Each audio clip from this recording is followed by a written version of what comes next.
can actually get the things to hang over between the things, which is the other thing. Mellotron, which used tape samples of strings and choirs, and was popular with bands like Genesis and Yes.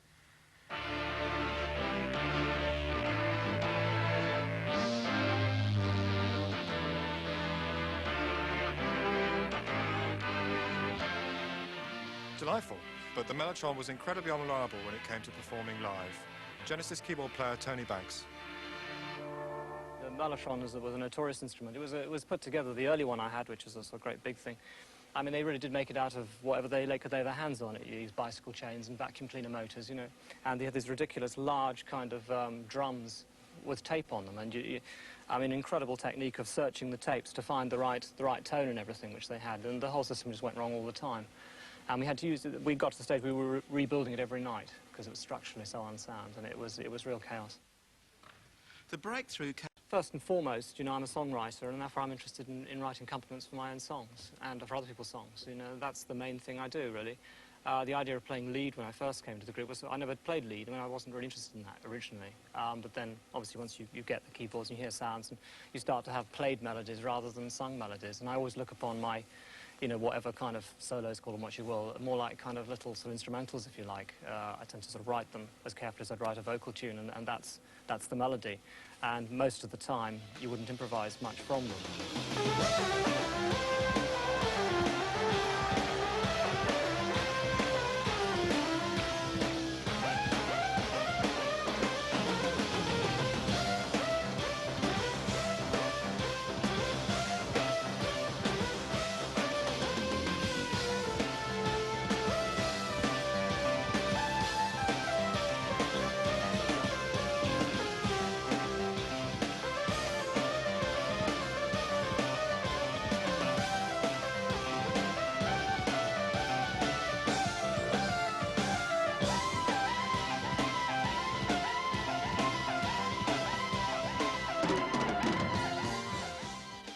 Let's look at different ways of improvising.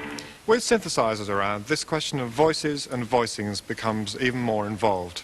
Someone who's not afraid to experiment with big sounds and textures is Genesis keyboard player Tony Banks. I like that effect sometimes. I think it works very well. I mean, a prime example was, again, on the last album, Home by the Sea. The guitar solo at the end is like, you know, I'm just playing, I mean, I'm making an incredible noise, really, of sort of just, there's this sound from the synclavier in it, which is going all the way through it, through a guitar solo, and poor Mike's trying to play on top of it, but I think it works. You got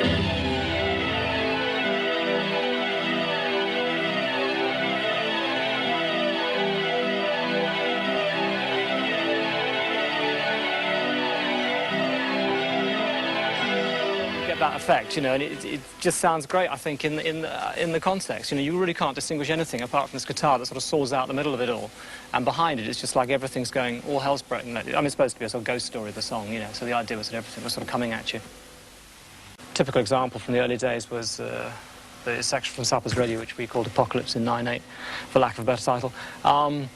And, you know, that keeps just one guitar riff going all the way through, which was just this. Now, what was fun with that with me, it was the first time I really tried it, was just trying any chords with that sound good. You know, you can either, if you play an E major with that, it's a very happy little thing. But if you play these chords,